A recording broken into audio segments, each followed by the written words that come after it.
contamos que desde esta semana la Policía Nacional ya dispuso a sus grupos de custodia para el resguardo de los binomios presidenciales durante su recorrido por todo el país. Sin embargo, hay dos que oficialmente rechazaron esta seguridad.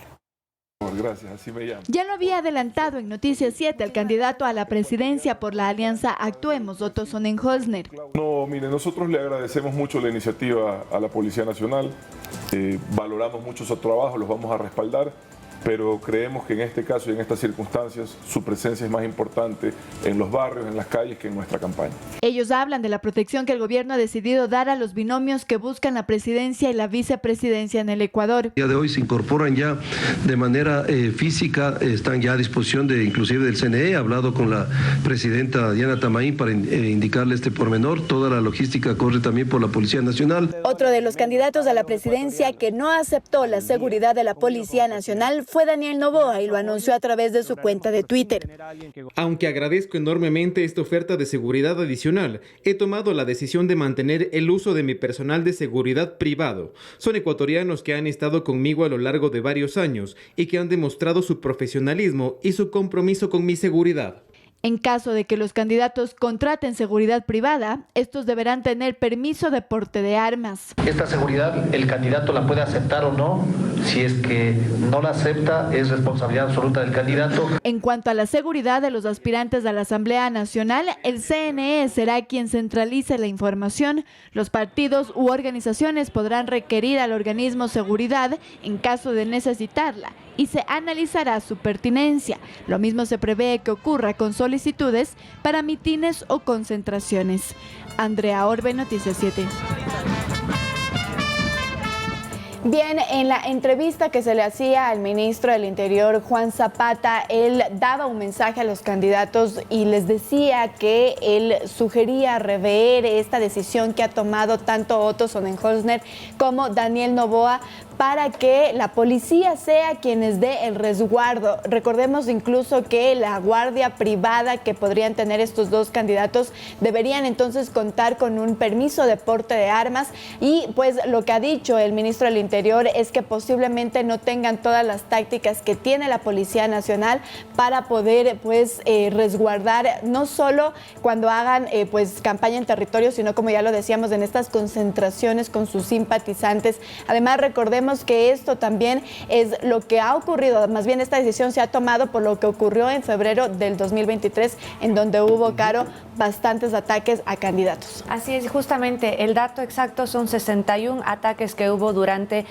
el periodo electoral de las elecciones seccionales de febrero de 2023. Justamente se considera que fueron las elecciones más violentas que registra la historia democrática del Ecuador y justamente considerando ese antecedente es que ahora se ha tomado la decisión de brindar también seguridad a los candidatos y en el caso de los asambleístas se mencionaba que como son más de 1.300 candidatos, pues lo que se iba a hacer es considerar ciertos casos específicos que soliciten este tipo de seguridad de acuerdo a sus circunstancias.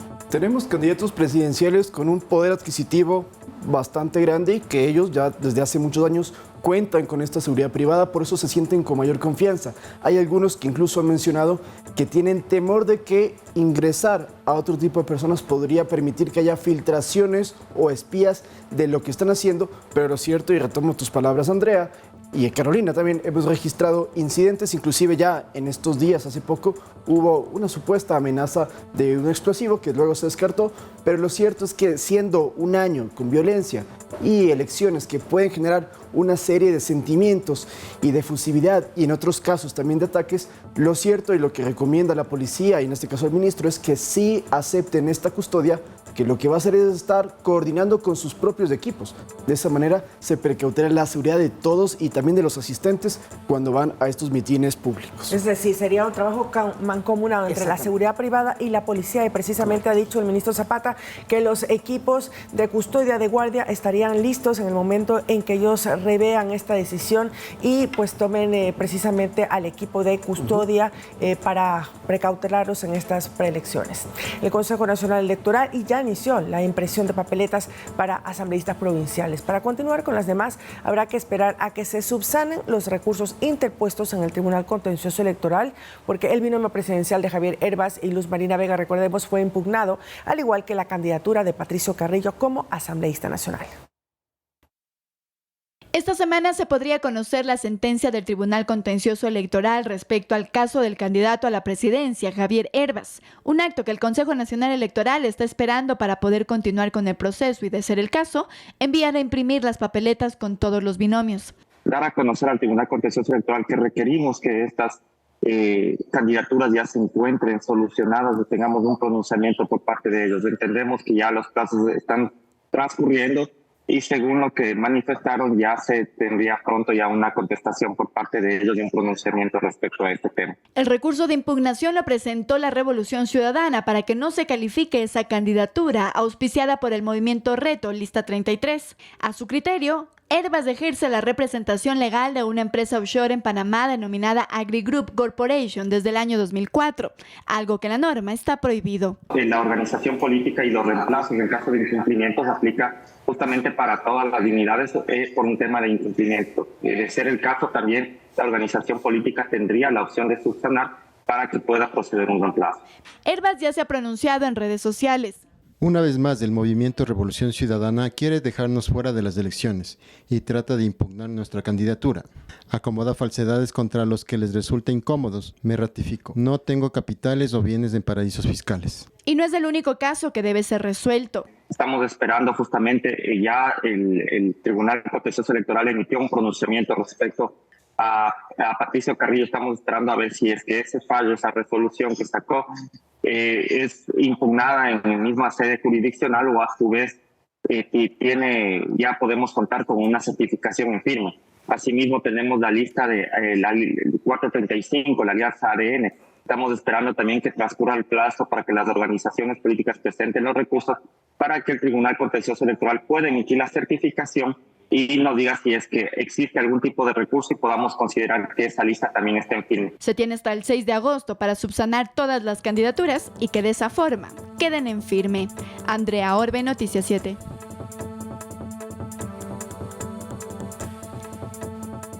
El candidato a la vicepresidencia, Andrés Arauz, acudió a la Fiscalía General del Estado para presentar una denuncia por el presunto cometimiento de los delitos de perjurio y fraude procesal por parte del candidato presidencial, Javier Hervas. Esta acción se realizó luego de que Hervas retara al movimiento Revolución Ciudadana de ponerlo en prisión si les resultaba incómoda su postulación a la presidencia, pues esa organización política es la que impugnó su participación, como ya lo veíamos en la nota, en los comicios, al asegurar que posee cuentas en paraísos fiscales, algo que el empresario ha negado. Esta semana se espera que el Tribunal Contencioso Electoral se pronuncie sobre la validez de Hervas para ser o no candidato a la presidencia por el movimiento Reto.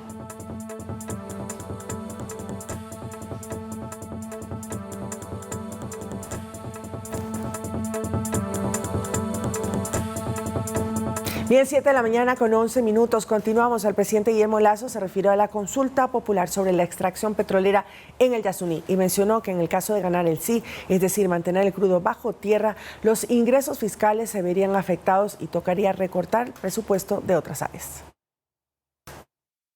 En Carondelet creen que el no ganará en la consulta popular del 20 de agosto, lo que significaría que continúe la actividad petrolera en los campos de Ispingo, Tiputina y Tambococha del Yasuní. El presidente Guillermo Lasso habló abiertamente del tema y expresó su preocupación si el resultado electoral fuera al contrario. Habrá que pensar de qué manera se sustituyen esos ingresos, porque son necesarios tanto para la lucha contra la desnutrición crónica infantil, para el presupuesto de salud, presupuesto de educación, presupuesto de seguridad. Esto debido a que serían 1.200 millones de dólares que ya no entrarían a las arcas fiscales del Estado, y en ese caso, el escenario sería la reducción de gastos en otras áreas como lo social.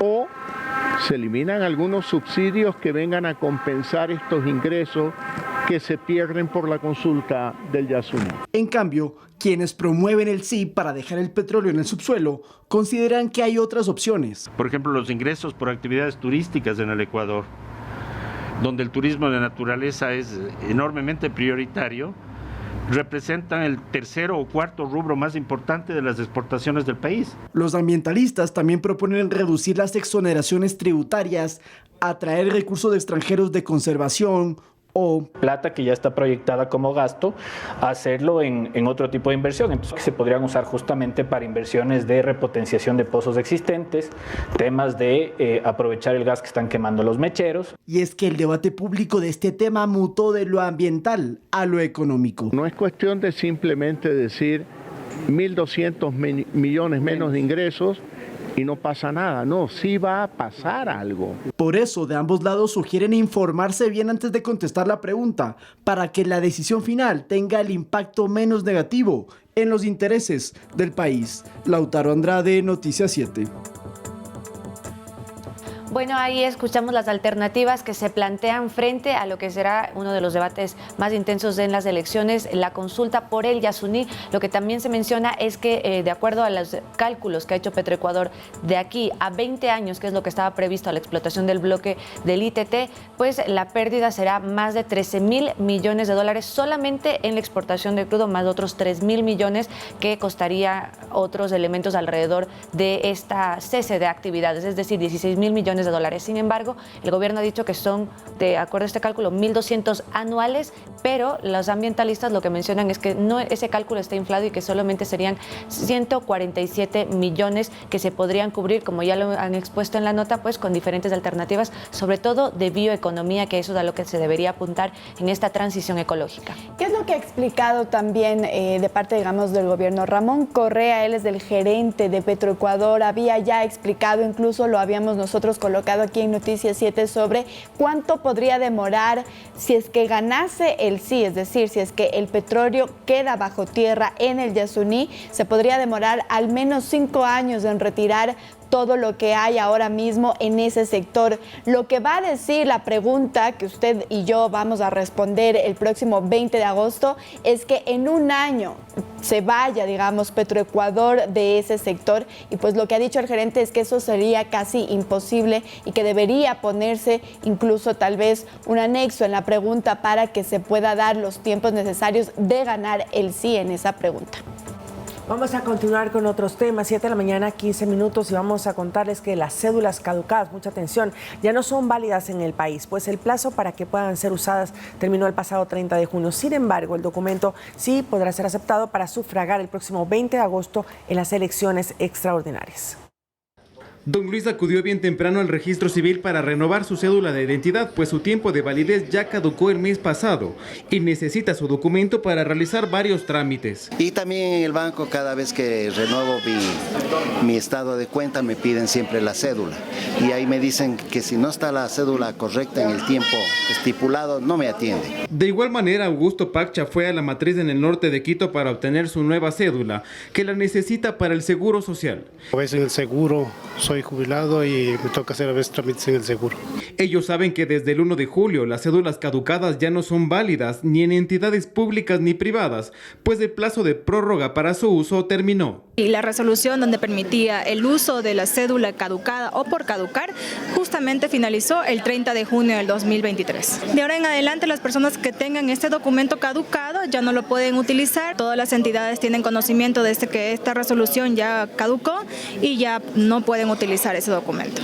Sin embargo, sí se podrá usar la cédula caducada para ejercer el voto el próximo 20 de agosto. De acuerdo al artículo 12 del Código de Democracia, todo ciudadano que tenga su cédula o su pasaporte que no importa si haya caducado, igual puede acercarse a las elecciones, a sufragar. ¿Sí va a poder votar con la cédula caducada? Sí, no importa que tenga documento caducado. En lo que va del año, el registro civil ha entregado 1.300.000 cédulas de identidad. Para agendar su turno, usted podrá hacerlo en línea en la página web www.registrocivil.gov.es. El costo del documento es de $16, que se pueden pagar en la misma web o en alguna ventanilla bancaria. El tiempo de expiración del documento es de 10 años.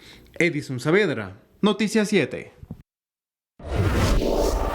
Vamos a cambiar de tema y les contamos que el Consejo de Participación Ciudadana y Control Social denunció a la fiscal general del Estado, Diana Salazar, por presunto tráfico de influencias relacionado a un presunto plagio de su tesis de grado, acusación que ya fue desestimada por la propia Universidad Central. Sin embargo, los consejeros le solicitaron formalmente al fiscal subrogante Wilson Toainga que realice una investigación.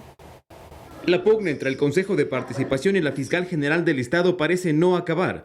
Según el titular del Consejo, Allenbert Vera, la denuncia por el supuesto plagio de la tesis de Salazar derivó una investigación realizada por la Secretaría de Transparencia y Anticorrupción. En este informe, aprobado por el Pleno del organismo, se presume de varios delitos que aseguran habría cometido Salazar. Se ha determinado la posibilidad de realización de otros delitos como tráfico de influencias. Sugeriría también el uso doloso de documentos falsos y fraude procesal. Y argumentan su principal hipótesis sobre un supuesto tráfico de influencias a favor de un trabajador de la Fiscalía, a quien dicen se le habría plagiado su trabajo universitario. Como aparentemente una de las personas a la cual se plagió su trabajo es parte o trabaja en la Fiscalía y pues ha recibido ciertas promociones y los sueldos que reciben.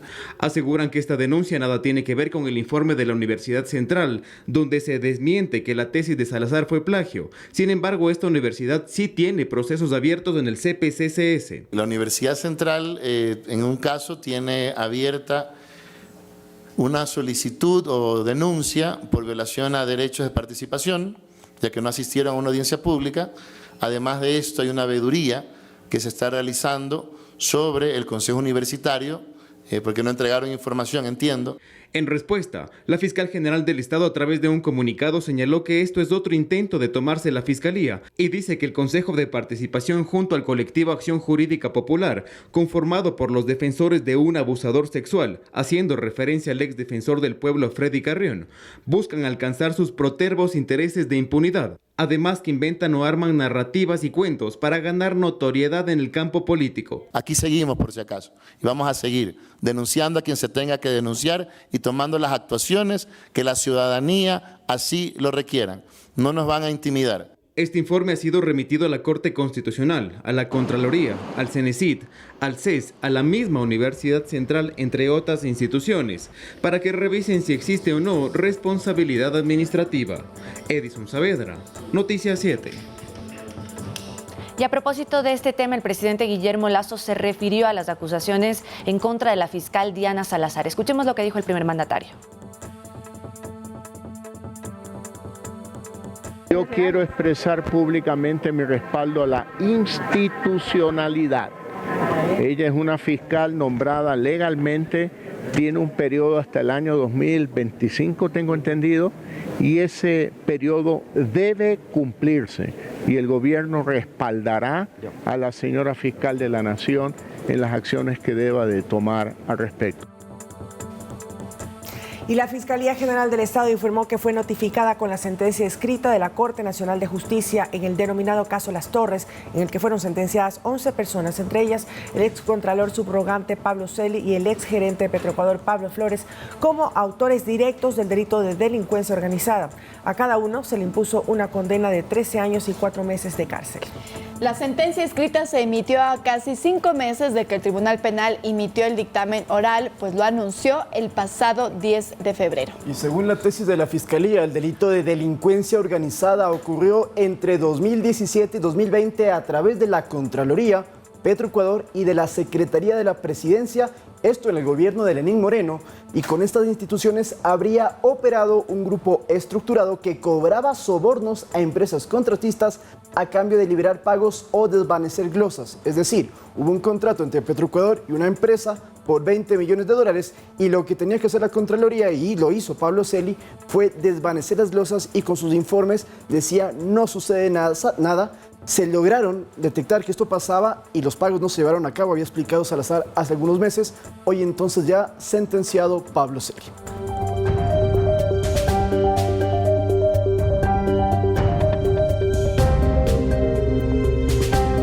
Más información, amigos. El hermano del exfutbolista Carlos Tenorio fue hallado sin vida en los exteriores de una iglesia en el norte de la ciudad de Esmeraldas. La policía investiga las causas de esta muerte violenta.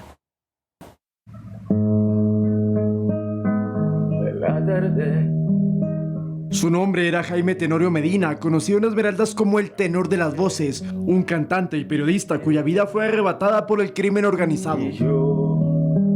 amigos? Muy buenas noches. Les saluda el tenor de las voces, Jaime Tenorio. Estamos preparándonos para nuestra programación habitual de todos los jueves, 7:30 de la noche. Embalado en plástico y con señales de tortura, un vehículo botó el cadáver la noche de lunes en la calle 24 de Mayo, frente a una unidad educativa cercana a la Catedral Cristo Rey, en el norte de la ciudad de Esmeraldas. Un grupo de militares que patrullaba la zona se hizo cargo de la situación hasta que llegó la policía para tratar de identificar al occiso. Este martes se confirmó que era Jaime, también hermano del ex mundialista y goleador ecuatoriano Carlos Tenorio.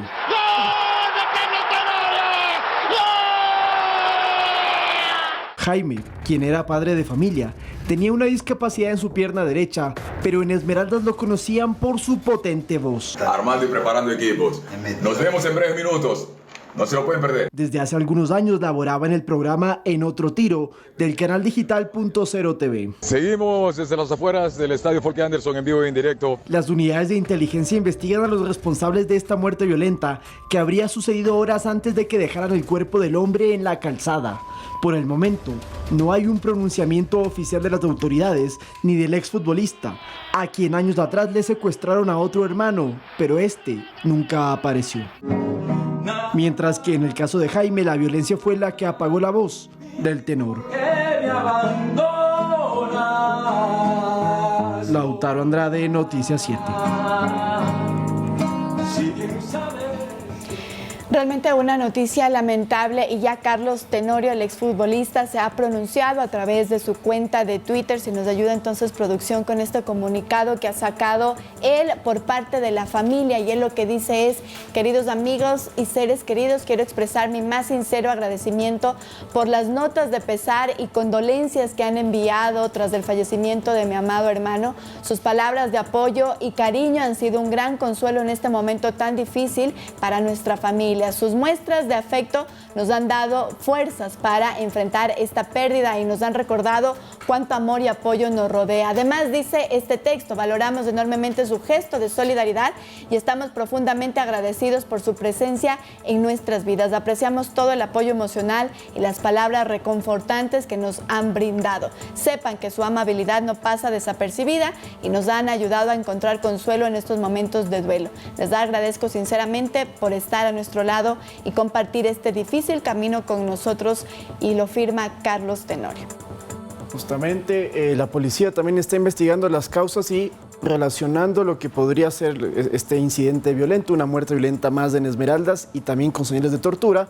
Sí, se prevé que quienes están detrás son algunos de los grupos de delincuencia organizada que operan allí. ¿Cuál sería el motivo? Eso lo podremos conocer en las próximas horas cuando la policía oficialmente se pueda pronunciar de este tema.